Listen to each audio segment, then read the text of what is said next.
Hello everyone, कैसे हैं आप लोग। आई होप आप अच्छे होंगे। इस वीडियो में हम देखने वाले हैं नंबर सिस्टम के बारे में। नंबर सिस्टम में हम देख लेंगे कि आपके एग्जाम में कौन कौन से किस तरीके के क्वेश्चन आते हैं नंबर सिस्टम से रिलेटेड, वो हम इस वीडियो में देख लेंगे। तो सबसे पहले स्टार्ट करते हैं कि नेचुरल नंबर क्या होता है। नेचुरल नंबर को हम एन से रिप्रेजेंट करते हैं। एन जो है हमारा नेचुरल नंबर कहलाता है। 1 2 3 4 5 6 7 8 इस तरीके के जो नंबर आते हैं वो नेचुरल नंबर कहलाते हैं। फिर वही होल नंबर की बात करें तो होल नंबर जो है डब्ल्यू से रिप्रेजेंट करते हैं और इसको हम पॉजिटिव इंटीजर भी बोल सकते हैं। इसको हम क्या बोल सकते हैं? पॉजिटिव इंटीजर, है ना। ये जीरो से स्टार्ट होते हैं। 0 1 2 3 4 5 6 7 8 इस तरीके के जो नंबर आते हैं वो होल नंबर कहलाते हैं। वही हम अगर इवन नंबर की बात करें तो इवन नंबर जो है हम ई से रिप्रेजेंट करते हैं उसको, है ना। और इवन नंबर्स जो है जीरो से स्टार्ट होते हैं। 0 2 4 6 8 तो इस तरीके के जो नंबर्स आते हैं वो इवन नंबर कहलाते हैं। वही हम ऑड नंबर की बात करें तो ऑड नंबर जो है हम उसको ओ से रिप्रेजेंट करते हैं ऑड नंबर को, है ना। ऑड नंबर 1 3 5 7 9 1 इस तरीके के जो नंबर आते हैं ये ऑड नंबर हमारे कहलाते हैं। वही हम प्राइम नंबर की बात करें तो प्राइम नंबर जो है पी से रिप्रेजेंट करते हैं प्राइम नंबर को। और प्राइम नंबर जो है या तो वन से डिविजिबल होता है या खुद से डिविजिबल होता है। या तो उसको हम एक से डिवाइड कर सकते हैं या तो हम उसके खुद की वैल्यू से डिवाइड कर सकते हैं।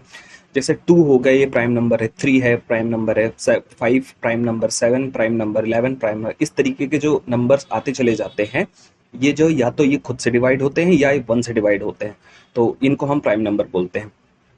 इंटीजर नंबर को हम जेड से रिप्रेजेंट करते हैं। इंटीजर नंबर जो है माइनस वैल्यू से लेकर के प्लस वैल्यू तक की इंटीजर वैल्यू होती है। जैसे -5 -4 -3, है ना। इस तरीके के जो नंबर होते हैं -2 -1, है ना। फिर 0 1 2 3 4 5 इस तरीके के जो नंबर आते हैं वो इंटीजर नंबर कहलाते हैं, है ना। जो निगेटिव नंबर होता है, माइनस वाली वैल्यू होती है, उसको हम निगेटिव इंटीजर बोलते हैं। और जो नॉन निगेटिव इंटीजर होती है उनको हम पॉजिटिव इंटीजर बोलते हैं। देन वही हम रियल नंबर की बात करते हैं कि रियल नंबर क्या होता है। रियल नंबर को जो हम आर से रिप्रेजेंट करते हैं, कैपिटल आर से हम जो है रियल नंबर को रिप्रेजेंट करते हैं। अब जो है रियल नंबर दो तरीके के हो सकते हैं। या तो डेसिमल वैल्यू हो सकती है जिसमें पॉइंट की वैल्यू होती है, या नॉन डेसिमल वैल्यू हो सकती है जैसे कि जिसमें पॉइंट्स नहीं आते। अब नॉन डेसिमल वैल्यूज की बात करें तो जैसे नेचुरल नंबर हो गया, होल नंबर हो गया, इवन ऑड हो गया, इवन ऑड नंबर, है ना। इंटीजर नंबर हो गया, प्राइम नंबर हो गया। ये सब नंबर जो हैं वो नॉन डेसिमल वैल्यूज कहलाते हैं। और जो डेसिमल वैल्यूज होती हैं उसको भी हम दो कैटेगरीज में डिवाइड करते हैं। एक तो रेशनल नंबर कहलाता है, एक इरेशनल नंबर कहलाता है। रेशनल नंबर जो है क्यू से हम रिप्रेजेंट करते हैं। क्यू को जो है रेशनल नंबर बोलते हैं और आई को जो है हम इरेशनल नंबर बोलते हैं।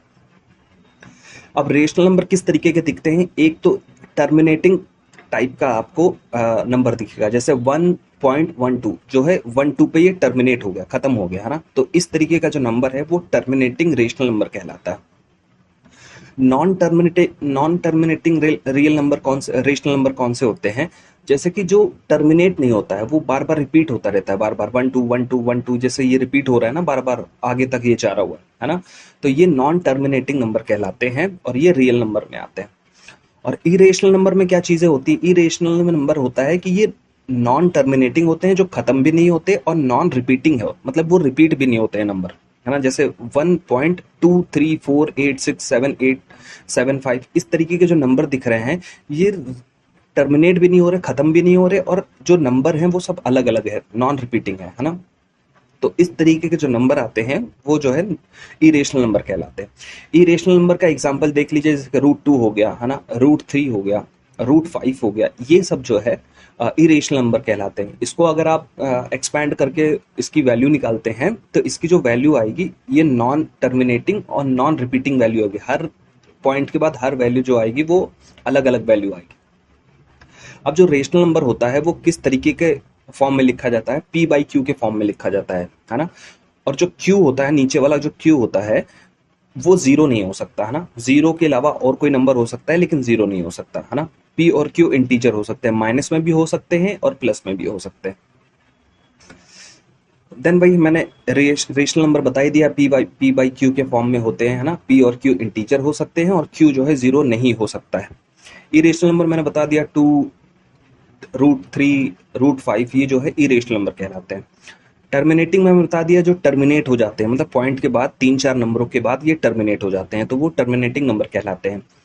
नॉन टर्मिनेटिंग नंबर क्या होते हैं? जो टर्मिनेट ही नहीं होते हैं, है ना, आगे तक बढ़ते चले जाते हैं ना पॉइंट में, जैसे कि 3.3333 करके ये बढ़ता चला जाता है, खत्म ही नहीं होता है, तो ये नॉन टर्मिनेटिंग नंबर कहलाते हैं। रिकरिंग नंबर क्या कहलाते हैं? रिकरिंग में ये चीजें होती है, पॉइंट के बाद जितनी भी वैल्यूज होती हैं, पॉइंट के बाद जितनी भी वैल्यूज है, जैसे 14285 ये वैल्यू है ना, तो फिर इसके बाद ये फिर रिपीट हो गई, है ना, 14285, फिर इसके बाद फिर रिपीट हो गई, जैसे कि 14285। तो इस तरीके की बार बार ये रिपीट होते हैं, तो जब बार बार रिपीट हो रही है तो हम इसके ऊपर बार लगा सकते हैं, है ना, इसके ऊपर बार लगा सकते हैं। तो इस तरीके की जो वैल्यू होती है ये रिकरिंग वैल्यू कहलाती है ना। आगे अभी और एग्जांपल देखेंगे रिकरिंग वैल्यू से रिलेटेड। तो अब देखते हैं कि डिवीजन अगर हम करते हैं रेशनल नंबर और इरेशनल नंबर का, अगर हम मल्टीप्लाई करते हैं रेशनल नंबर और इरेशनल नंबर को अगर हम मल्टीप्लाई करते हैं तो वो रेशनल नंबर आएगा। अगर हम कोई रेशनल नंबर है और इरेशनल नंबर को हम मल्टीप्लाई करते हैं तो वो रेशनल नंबर आता है, ठीक है। फिर वही रेशनल नंबर और इरेशनल नंबर को अगर हम ऐड करेंगे, कोई रेशनल नंबर है और इरेशनल नंबर है, इसको अगर हम ऐड करेंगे तो इरेशनल नंबर आएगा, ठीक है। फिर वही अगर हम इरेशनल नंबर और इरेशनल नंबर को अगर हम मल्टीप्लाई करते हैं, कोई इरेशनल नंबर है और इरेशनल नंबर है, तो उसको अगर मल्टीप्लाई करेंगे तो वो रेशनल नंबर भी आ सकता है और इरेशनल नंबर भी आ सकता है। तो इस तरीके की जो वैल्यू होती है वो रेशनल नंबर भी आ सकती है और इरेशनल नंबर भी आ सकती है। अब वही हम फ्रैक्शन की बात करें कि फ्रैक्शन किस तरीके के हो सकते हैं ना। एक तो होता है प्रॉपर फ्रैक्शन, है ना, प्रॉपर फ्रैक्शन होता है, एक इम्प्रॉपर फ्रैक्शन होता है और एक मिक्स्ड फ्रैक्शन होता है ना। तीन तरीके के हमारे फ्रैक्शन आते हैं, जो अपॉन में वैल्यू लिखी जाती है वो तीन तरीके की होती है। एक तो पी बाई क्यू के फॉर्म में लिखी हुई आपको दिखेगी, है ना, पी जो है छोटा होगा क्यू से, जो पी है वो छोटा होगा क्यू से, तो ये जो है प्रॉपर फ्रैक्शन कहलाता है। ये एग्जाम्पल हो गया, ये प्रॉपर फ्रैक्शन। इम्प्रॉपर फ्रैक्शन क्या होता है? जो पी की वैल्यू होती है, जो पी वैल्यू होती है ये बड़ी होती है क्यू से, है ना, जैसे 5/2, ये जो है 5 जो है बड़ा है 2 से, तो इसका क्या मतलब है कि ये अभी और डिवाइड हो सकता है, तो ये इम्प्रॉपर फ्रैक्शन में आते हैं। इस तरीके की वैल्यू जो है इम्प्रॉपर फ्रैक्शन में आती है। मिक्स्ड फ्रैक्शन में क्या होता है कि एक तो रियल वैल्यू होती है, जैसे ये 1 रियल वैल्यू हो गई, फिर इसके बाद एक फ्रैक्शन वैल्यू हो गई। तो इस तरीके की जो फ्रैक्शन वैल्यू आती है इसको हम मिक्स्ड फ्रैक्शन बोलते हैं, जैसे 1.5, फिर 3 एंड 2/3। इस तरीके के जो फ्रैक्शन आते हैं उनको हम मिक्स्ड फ्रैक्शन बोलते हैं। अब हम डिविजिबिलिटी टेस्ट के बारे में बात करते हैं। डिविजिबिलिटी टेस्ट कैसे हम कोई भी नंबर को डिविजिबल बता सकते हैं कि ये किससे डिविजिबल है। अब जैसे कि कोई भी वैल्यू अगर 2 से डिविजिबल है तो उसकी क्या, कैसे हम बता सकते हैं कि वो दो से डिविजिबल है। जैसे यूनिट डिजिट में अगर इवन नंबर है, अगर यूनिट डिजिट में इवन नंबर है या 0 है, तो जैसे ये यूनिट डिजिट है 6 है, ये इवन नंबर है ना, तो ये 2 से डिविजिबल है। जैसे ये यूनिट डिजिट है, ये 2 है, तो ये 2 से डिविजिबल है ना, क्योंकि इवन नंबर। देन वही 3 की बात करें कि 3 कोई नंबर 3 से डिविजिबल है कि नहीं है, तो हम कैसे चेक करेंगे कि जितना जो नंबर लिखा हुआ है हमारे पास, है ना, उनका सबका सम कर देंगे, है ना। जैसे ये नंबर हमारा लिखा हुआ है, इसको पूरे का सम कर दिया, जैसे 7 2 9 8 3 4, है ना, इन सबका पूरा सम कर दिया तो 33 आया, है ना।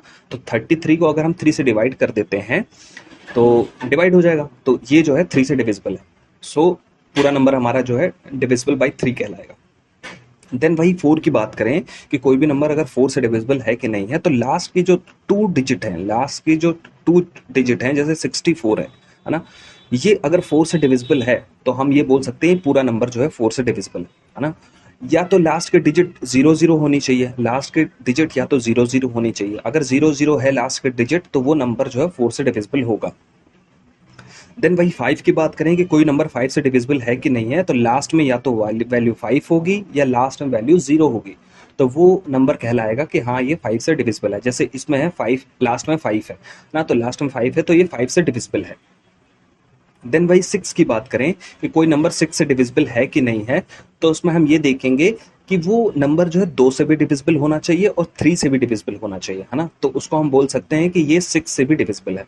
अब जैसे ये नंबर दिया गया है ना, अब ये नंबर पहले हम चेक करेंगे कि ये 3 से डिविजिबल है कि नहीं, है ना। 3 से डिविजिबल होने का कैसे हम चेक करते हैं कि जितने भी नंबर लिखे हुए हैं उन सबको ऐड कर दो, 7 2 है ना, 9 8 3 है ना, फिर 4, इन सबको जब हम ऐड करते हैं तो 33 आता है ना। अब 33 को हम देखते हैं कि 3 से डिविजिबल है कि हाँ ये 3 से डिविजिबल है ना, तो 3 की चेक हो गई, है ना। अब हम 2 की चेक करेंगे कि ये 2 से डिविजिबल है कि नहीं, तो लास्ट नंबर हम देख लेंगे कि हाँ ये 4 है ना, तो 4 जो है 2 से डिविजिबल है, इवन नंबर है। 2 से डिविजिबल है। तो हमारा जो है अगर 3 और 2 से अगर दोनों से डिविजिबल है तो हमारा 6 से भी डिविजिबल होगा पूरा नंबर। देन वही 7 की बात करें कि अगर कोई भी नंबर दे दिया गया आपको और ये पूछा जाए कि वो 7 से डिविजिबल है कि नहीं है, तो हम देखते हैं कैसे करेंगे। जैसे कि ये नंबर दिया गया है, अब ये चेक करते हैं कि ये 7 से डिविजिबल है कि नहीं है। तो हम क्या करेंगे, तो पहले की जो 3 वैल्यू है, पहले की जो 3 वैल्यू है वो हम लिख लेंगे, है ना, हमने लिख लिया, ठीक है। माइनस कर देंगे, माइनस जो है 2 से मल्टीप्लाई करते हैं, जो लास्ट वाला नंबर है उसको हम 2 से मल्टीप्लाई करेंगे, जो लास्ट वाला नंबर है ये 2, इसको हम 2 से मल्टीप्लाई कर देंगे, तो -2 इंटू 2 कर दिया, है ना। तो जो वैल्यू हमारी आई आउटपुट में वो 336 आई, 336 आई। फिर इसके बाद जो आगे की दो वैल्यू है, आगे की दो वैल्यू हमने लिख ली, फिर -2 को फिर हमने 6 से मल्टीप्लाई कर दिया, 2 को हमने 6 से मल्टीप्लाई कर दिया ये। अब इसको जो सॉल्व करके आएंगे तो 21 आ गया। तो 21 को हम देखेंगे क्या 7 से डिविजिबल है, यस ये 7 से डिविजिबल है 21। तो जो है हमारा ये पूरा नंबर जो है 7 से डिविजिबल है। अब दूसरा एग्जांपल देख लेते हैं। जैसे एग्जांपल दिया है तो 879 को हम लिख लेंगे, 879 को हमने लिख लिया, फिर माइनस माइनस कर लिया, माइनस को हम 2 को हम फिर 2 से मल्टीप्लाई करेंगे, 2 को हम, क्योंकि हम 2 से ही मल्टीप्लाई करते हैं लास्ट वाले डिजिट को, है ना। तो 2 को हमने 2 से मल्टीप्लाई किया तो हमारी जो वैल्यू निकल करके आई वो 875 आई, 875 आई, ठीक है। फिर हम देन क्या करेंगे, 87 को हम लिख लिया हमने, फिर इसके बाद जो लास्ट की वैल्यू है उसको हम 2 से मल्टीप्लाई कर देंगे, हमने 2 से मल्टीप्लाई कर दिया। अब जो इसकी वैल्यू निकल के आई वो 77 आई, है ना। 77 जब आ गई तो ये जो है हमारी 7 से डिविजिबल है ना। तो ये हमारा पूरा नंबर जो है 7 से डिविजिबल कहलाएगा। देन वही कुछ बड़ी वैल्यू के बारे में हम देख लेते हैं कि ये बड़ी वैल्यू ले लिया हमने। तो बड़ी वैल्यू जो हमने आपको बता ही रखा है कि जो आगे की 5 वैल्यू हमने ये है, तो आगे की 5 वैल्यू हमने लिख ली, फिर लास्ट की जो वैल्यू है 2 उसको हम 2 से मल्टीप्लाई कर देंगे, हमने 2 से मल्टीप्लाई कर दिया, है ना। जो रिजल्ट आया ना 87675, है ना, ये आया। फिर आगे की जो वैल्यू है इसको हम ले लेंगे, आगे की वैल्यू हमने ये ले ली, है ना। फिर -2 को हमने 5 से मल्टीप्लाई कर दिया, 2 को हमने 5 से मल्टीप्लाई कर दिया। इस तरीके से जब इसका जो रिजल्ट निकल करके आएगा वो 8757 आ गया, है ना। फिर हम क्या करेंगे कि आगे की जो 3 वैल्यू है उसको हमने फिर लिख लिया है, हमने फिर लिख लिया 875, है ना। फिर इसके बाद 2 को हमने 7 से मल्टीप्लाई कर दिया, तो 2 को हमने 7 से मल्टीप्लाई कर दिया। अब इसका जो रिजल्ट आएगा वो 861 आएगा। इसको जब सॉल्व करेंगे तो इसका रिजल्ट आएगा 861, है ना। फिर 861 में 86 को हम लिख लेंगे, 86 को हमने लिख लिया, है ना। फिर -2 को हम फिर 1 से मल्टीप्लाई करेंगे, 2 को हम 1 से मल्टीप्लाई कर दिया हमने, तो जो वैल्यू आएगी वो 84 आ गई, है ना, 84 आ गई। अब हम ये चेक कर लेंगे क्योंकि छोटी वैल्यू हो गई तो इसको हम 7 से हम चेक कर सकते हैं कि ये मल्टीपल है कि नहीं। हाँ, तो 84 जो है 7 से मल्टीपल है ना, क्योंकि 8 1 8, 8 1 8, 1 बचा, 1 को इधर कर दिया तो 14 हो गया। 14 को अगर हम 7 से मल्टीप्लाई डिवाइड करेंगे तो 2 आएगा, है ना। तो ये जो है 7 से मल्टीपल है। तो इस तरीके के जो नंबर है उसको हम चेक कर सकते हैं कि वो 7 से मल्टीपल है कि नहीं है। देन वही 8 की बात करें कि हाँ कोई भी नंबर 8 से मल्टीपल है कि नहीं है, तो लास्ट की जो 3 डिजिट है ना, लास्ट की जो 3 डिजिट है उसको हम चेक करेंगे कि वो 8 से मल्टीपल है कि नहीं। जी लास्ट की 3 डिजिट है, ये चेक करेंगे कि 8 से मल्टीपल है कि नहीं है। अगर 8 से मल्टीपल है तो ये हमारा पूरा नंबर जो है 8 से मल्टीप्लाई हो जाएगा, 8 से मतलब डिवाइड हो जाएगा पूरा। देन वही अगर देखें तो अगर लास्ट का अगर 3 नंबर जो है अगर 0 0 है, लास्ट के अगर ये तीनों नंबर में अगर ये 0 0 आ जाता है, लास्ट के 3 नंबर में अगर 0 0 आ जाता है तो भी हम ये कह सकते हैं कि हाँ ये 8 से डिविजिबल है। देन वही 9 की बात करें कि अगर कोई नंबर दे रखा है आपको और पूछा जाए कि वो 9 से डिविजिबल है कि नहीं है, तो उसमें क्या करना होता है, पूरी वैल्यू को हम सम कर लेंगे। ये जैसे ये पूरा नंबर दिया गया, ये पूरी वैल्यू को हमने सम कर लिया, जैसे 6 3 3 9 8 3 4, है ना, ये पूरे को हमने सम कर लिया। पूरी को सम करने के बाद हमारी जो वैल्यू निकल करके आए वो 36 आई। तो अब हम 9 से उसको डिवाइड करके देख लेंगे कि हाँ 9 से डिवाइड हो रहा है पूरा पूरा, तो ये पूरा नंबर जो है 9 से डिविजिबल है। देन वही 10 की बात करें कि अगर 10 कोई नंबर 10 से डिविजिबल है कि नहीं, तो लास्ट में 0 होता है। आपको पता है कि अगर 10 से डिवाइड करना है तो लास्ट में 0 होता है, अगर 0 है तो वो 10 से डिविजिबल है। देन वही 11 की बात करें कि अगर कोई 11 कोई नंबर दे रखा है वो 11 से डिविजिबल है कि नहीं है, तो वो चेक करने के लिए हमें क्या करना पड़ेगा, हमें कोई भी नंबर दे रखा है, मान लीजिए ये नंबर दे रखा है ना, तो इसका जो ऑड प्लेस और इवन प्लेस के जो नंबर हैं, ऑड प्लेस और इवन प्लेस के नंबर हैं, इनको माइनस कर देना है आपस में। जैसे ऑड प्लेस में नंबर है 2, फिर है 3, फिर है 9, है ना, तो ये आ गया हमारा 2, फिर 3, फिर 9, है ना, ठीक है, इतना आ गया। फिर माइनस, फिर ये इवन वाली प्लेस है 7 6, है ना, 1 7 6 प्लस। अब इन दोनों को जब हमने जोड़ लिया, है ना, तो यहाँ 14 आया, है है ना। 14 के बाद ये भी 14 आया, तो 14 माइनस 14 कितना हो गया, 0 हो गया, है ना। तो अगर 0 आ जाता है तो हमारा 11 से डिविजिबल है, और अगर 0 की जगह और कोई वैल्यू आ जाती है तो वो 11 से डिविजिबल नहीं है ना। और अगर 0 की जगह अगर 11 आ जाता है, मान लीजिए यहाँ 11 आ गया, तो ये जो है डिविजिबल होगा, मतलब 11 से, है ना। हमारा जो इवन प्लेस है और ऑड प्लेस है, इन दोनों को आपस में माइनस कर देना। तो इस तरीके के हम चेक कर सकते हैं कि कोई भी नंबर 11 से डिविजिबल है कि नहीं। देन वही 12 की बात करें कि कोई नंबर अगर आपको दे रखा है वो 12 से डिविजिबल है कि नहीं है, तो हम कैसे चेक करेंगे। हम क्या करेंगे, 3 और 4 ये देखेंगे वो 3 और 4 से डिविजिबल है कि नहीं है पूरा नंबर।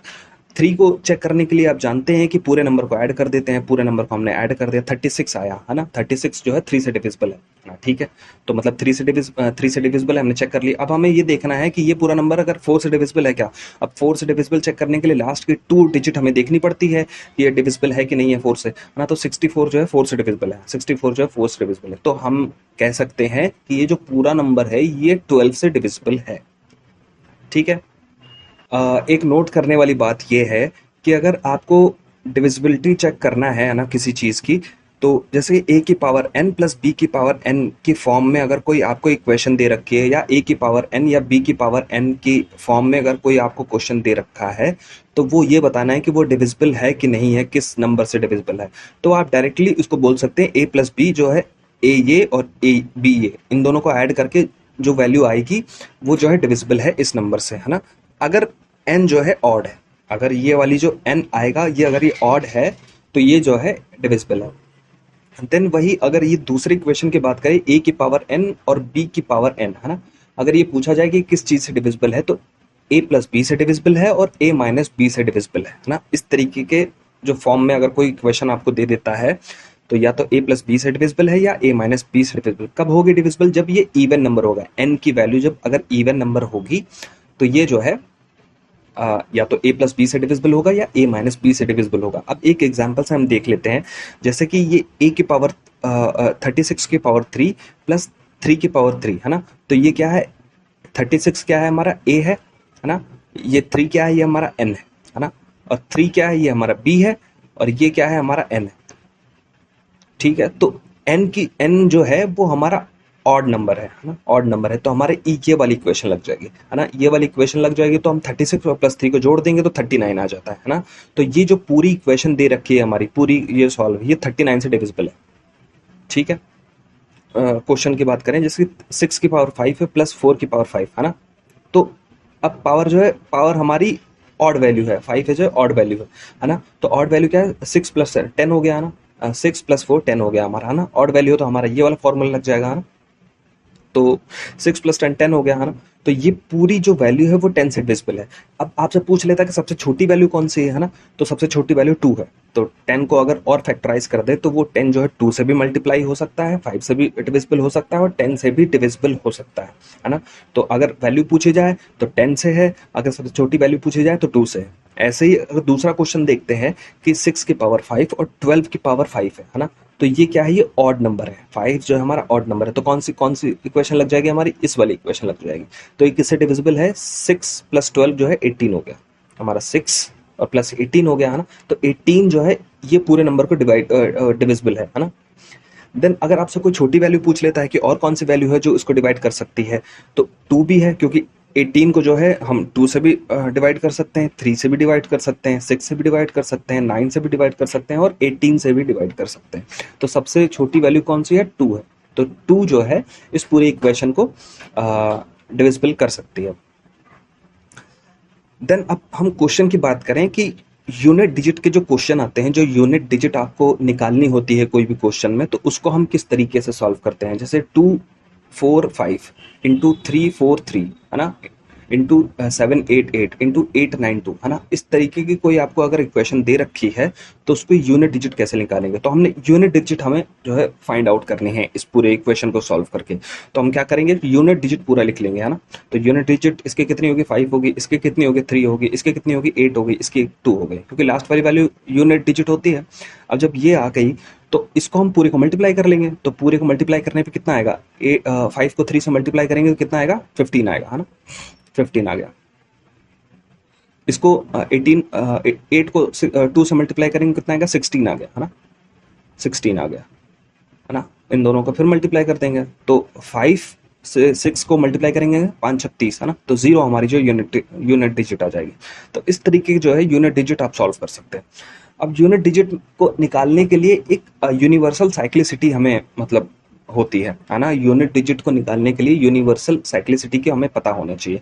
यूनिवर्सल साइक्लिसिटी क्या होती है कि 1 की जो यूनिवर्सल साइक्लिसिटी होती है वो 1 होती है। अब यूनिवर्सल साइक्लिसिटी क्या होती है, जिसकी 1 को अगर कितनी बार भी हम पावर लगाते हैं 1 इंटू 1 करते हैं है ना, तो ये 1 ही आता है ना।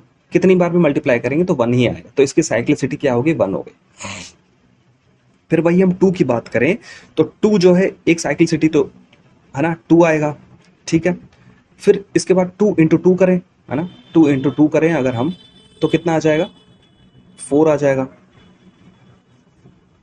फिर अगर 2 इंटू 2 इंटू 2 3 बार करें तो 8 आ जाएगा। अगर 4 बार करें तो 16 आ जाएगा, ठीक है। इस तरीके से आ जाएगा। फिर इसके बाद अगर हम 5 बार करेंगे तो फिर 32 आ जाएगा, 32 आ जाएगा। तो वैल्यू जो है रिपीट हो रही है 2 4 8 6 है ना, जो यूनिट डिजिट दिख रही है हमारी इसकी जो सेम दिख रही है 2 4 8 6 है ना। फिर इसके बाद 32 आएगा, फिर 2 आ गया है ना। फिर इसके बाद अगर आप 6 बार उसको मल्टीप्लाई करेंगे है ना, तो लास्ट की जो वैल्यू आएगी ये 4 आएगी। तो जो 2 है ना ये 4 इसकी जो है साइक्लिसिटी होती है। ऐसे ही 3 है, अगर हम 3 को 1 बार लिखें तो 3 आएगा। अगर 3 को 2 बार मल्टीप्लाई करें 3 इंटू 3 तो 9 आ गया है ना, 9 आएगा। और अगर हम 3 को 3 बार करें तो 27 आ गया है ना। फिर अगर 3 को हम 4 बार करें तो 81 आ गया, ठीक है। फिर अगर हम 3 को 5 बार करें तो लास्ट की जो वैल्यू आएगी वो फिर 3 आएगी, ठीक है। इस तरीके से जो है साइक्लिसिटी हमारी चलती है ना। फिर इसके बाद अगर हम 6 बार करें तो लास्ट की जो वैल्यू आएगी यूनिट डिजिट आएगी वो 9 आएगी है ना। इस तरीके से साइक्लिसिटी चलती है। तो इसकी 3 की साइक्लिसिटी 4 है ना। जो यूनिट डिजिट है इसकी साइक्लिसिटी 4 है। ऐसे ही अगर हम 4 की बात करें तो 4 को अगर हम लिखें एक बार तो 4 आएगा, 4 को 4 से मल्टीप्लाई करें तो 16 आएगा।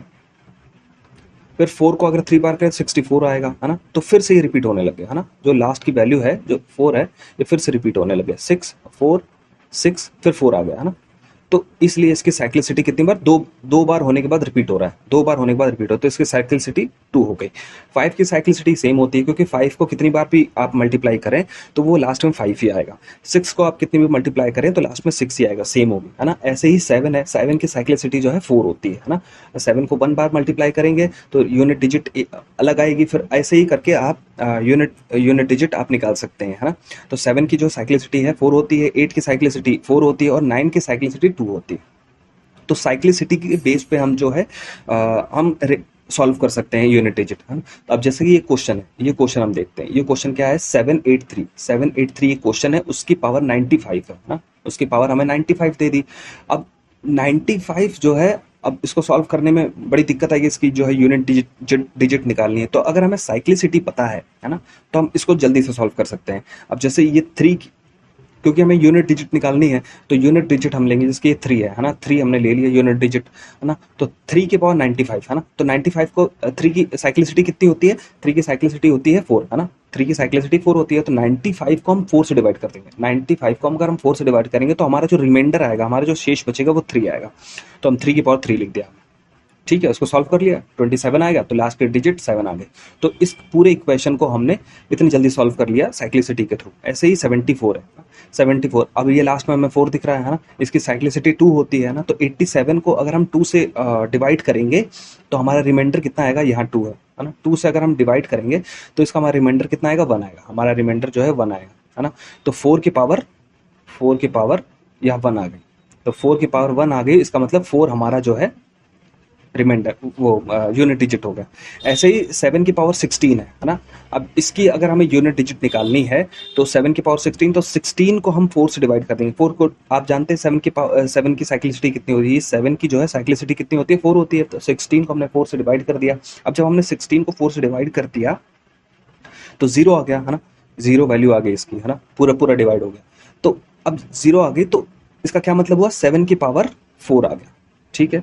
अगर 0 की जगह 1 आया होता, है ना, तो 7 की पावर 1 होती। अगर 0 की जगह 2 आया होता, है ना, तो 7 की पावर 2 होती। अगर 0 की जगह 3 आया हुआ होता तो 7 की पावर 3 होती। और अगर पूरा डिवाइड डिवाइड हो गया तो 0 हो गया, है ना, पूरा डिवाइड हो गया तो 0 हो गया, तो 7 की पावर 4 आएगी। ठीक है, तो इस तरीके से जो है हम इसको सॉल्व करते हैं साइक्लिसिटी। तो 7 को 4 बार लिख लेंगे, 7 को हमने 4 बार लिख लिया, इसको आप मल्टीप्लाई कर लीजिए, मल्टीप्लाई कर 7 7 को मल्टीप्लाई 49, ये 7 7 को मल्टीप्लाई करे 49, है ना। अब 9 9 को लास्ट में कर लीजिए, 81 हो गया, तो 1 हमारी जो है यूनिट डिजिट हो गई। तो इस तरीके से आप सॉल्व कर सकते हैं, है ना। फिर ऐसे ये वाला क्वेश्चन है जिसकी 4 की, अब ये लास्ट की हमें यूनिट डिजिट निकालनी है, तो 4 जो है 102 है लिखा हुआ है हमारा, है ना। तो 4 की साइक्लिसिटी आप जानते ही हैं कि हाँ ये 2 से उसकी साइक्लिसिटी होती है। तो 102 को हाँ अगर हम 2 से डिवाइड कर दें, हाँ 2 से डिवाइड कर दें तो 4 की पावर 2 लिख सकते हैं। तो ऐसे ही ये 4 है, लास्ट में 4 है। अब 103 है, 103 को अगर हम 4 से डिवाइड करेंगे, इसकी साइक्लिसिटी से डिवाइड करेंगे 103 को, है ना, इसकी साइक्लिसिटी से अगर हम डिवाइड कर देंगे 4 को, तो हमारा रिमाइंडर कितना आएगा, हमारा रिमाइंडर जो है 3 आएगा, हमारा रिमाइंडर जो है 3 आएगा। तो 4 की पावर 3 लिख दिया हमने। ठीक है, ये लास्ट वाली वैल्यू से इसकी पावर में डाल देना है। ठीक है, अब जैसे मैंने इसको सॉल्व करना है, तो 4 की पावर 2 16 और 4 की पावर 3 64, है ना। अब इसको ऐड कर देना, 6 और 4 0 आ गया, तो 80 हमारा वैल्यू आ गया। तो हमारी यूनिट डिजिट क्या हो गई, 0 हो गई, हमारी जो यूनिट डिजिट है वो 0 हो गई। इसी तरह अगर कोई फ्रैक्शन में आपको कोई अगर इक्वेशन दे रखी है, कोई फ्रैक्शन में अगर आपको इक्वेशन दे रखी है, तो उसको कैसे सॉल्व करना है। एक तो ट्रेडिशनल मेथड होता है कि आप उसको पूरे को सॉल्व करें पहले, 3 इंटू 3 प्लस 1 कितना 9/3, है ना, इस तरीके से सॉल्व करें। फिर इसके बाद 4 इंटू 2 8, 4 इंटू 2 8 8 और 1 9/2, है ना, 9/2। एक तो इस तरीके से सॉल्व करें। और यह एक और तरीका है कि मैं बता देता हूँ, इसकी जो रियल वैल्यू है 3 4 1 2 है ना, तो 3 4 1 2 हमने लिख लिया। ठीक है, ये हमने अलग लिख लिया। ठीक है, और जो फ्रैक्शन में दी गई वैल्यू है 1/3 1/2 1/4 1/2, है ना, तो 1/3 1/2 1/4 1/2, इस तरीके से हमने इसको अलग लिख लिया। ठीक है, इसको अलग लिख लिया। अब ये जो 1/2 और 1/2, ये 1/2 और ये 1/2 मिल करके 1 बना देंगे ना, 1/2 और 1/2 हाफ हाफ जो है 1 होते हैं। तो इसको जब जोड़ा तो 7 और 3 3 और 4 7 7 और 1 8 8 और 2 10 10 और ये 1 हो गया, तो ये 11 हो गया। ठीक है, अब हमारा 1/3 और 1/4 बचा, तो इसको एलसीएम लेकर के 12 आ गया और 4 ये 3 ना, एलसीएम लेकर के ये आ गया। ठीक है, तो ये हमारा 11 हो गया और ये हमारा 7/12 हो गया। तो इस तरीके से आप ये इक्वेशन को जल्दी से जल्दी सॉल्व कर सकते हैं ना। अब मान लीजिए इस तरीके का कोई क्वेश्चन दे रखा है आपको, है ना, इस तरीके का कोई क्वेश्चन दे रखा है आपको, जिसमें जो इस फ्रैक्शन फॉर्म में लिखा हुआ है 36 और 37 लिखा हुआ है ना, तो 36 जो है वो 37 से एक कम है, 36 जो है वो 37 से एक कम है। अगर इस तरीके का कोई फ्रैक्शन दे रखा है, तो आप आगे वाली वैल्यू से एक वैल्यू आप उधार ले सकते हैं, आगे वाली वैल्यू से एक वैल्यू उधार ले सकते हैं। जैसे कि 10987 लिखा हुआ है, इसको आप लिख सकते हैं 10986 प्लस 1, इस तरीके से लिख सकते हैं आप, है ना। ठीक है, -36/37। अभी 36/37 को आप जो है अगर उसको एलसीएम लेकर के इसको सॉल्व करेंगे तो 1/37 आएगा। इसको अगर एलसीएम लेकर के सॉल्व करेंगे इतनी वैल्यू को, तो 1/37 आएगा, है ना। तो 1/37 प्लस 1986 सीधा लिख लिया हमने। ठीक है, तो इस तरीके से आप जल्दी से जल्दी सॉल्व कर सकते हैं। मान लीजिए इस तरीके का कोई क्वेश्चन दे रखा है आपको, है ना, 81 से लेकर के और 89 तक को मल्टीप्लाई करो, है ना, और उसका यूनिट डिजिट फाइंड करो। तो आप जानते ही हैं कि इसको पूरा हम लिख लेंगे पहले, 81 82 83 84 85 86 ऐसे 89 तक लिख लेंगे। और हमें ये देखना है कि जहाँ 5 और 2 का कॉम्बिनेशन मिल जाए, यहाँ 5 है ना और यहाँ 2, इन दोनों का यहाँ कॉम्बिनेशन मिल गया, तो ये यूनिट डिजिट को 0 बना देंगे, यूनिट डिजिट को 0 बना देंगे, है ना। तो अगर यूनिट डिजिट हमारी 0 हो गई, तो 0 को कितनी बार भी आप मल्टीप्लाई करें तो वो 0 ही आएगा। तो हमारी इसकी यूनिट डिजिट कितनी हो गई, 0 हो गई। ऐसे ही अगर इस तरीके का कोई क्वेश्चन दे दे आपको, इस तरीके का अगर आपको कोई क्वेश्चन दे दे, है ना, इस तरीके का मान लीजिए आपको कोई क्वेश्चन दे दे, तो आप इसमें क्या करनी है, इसमें एक इक्वेशन दे रखी है, ये इज इक्वल टू n+2 के बराबर। ये हमें एक इक्वेशन दे रखी है 433 इंटू 456 इंटू 43n, इस तरीके से देखा, ये इक्वल्स टू n+2 है ना। इसमें n की वैल्यू फाइंड आउट करनी है, तो हम क्या करेंगे, इसमें n की वैल्यू सीधे ऑप्शन चेक से इसको हम पुट कर देंगे, ऑप्शन चेक करके इसको हम सीधे पुट कर देंगे और उसकी वैल्यू निकाल लेंगे। हमें ज़्यादा लेंदी मेथड में नहीं जाना है। अब ऐसे ही अगर आपको इस तरीके का कोई क्वेश्चन मिल जाए, है ना, इस तरीके का अगर आपको कोई क्वेश्चन मिल जाता है तो उसको हम किस तरीके से सॉल्व करेंगे ये हम देखते हैं। अब जैसे कि ये पूरी वैल्यू लिखी हुई है ना, इस वैल्यू लिखी है तो 9993 3 बार लिखो और 995 अपॉन 999 इस तरीके से लिखा है, तो हम इसको क्या लिख सकते हैं, 999 लिख सकते हैं प्लस 995 अपॉन 999। ठीक है, अब इसका पूरे का 999 से हमने मल्टीप्लाई कर दिया, 999 से हमने मल्टीप्लाई कर दिया।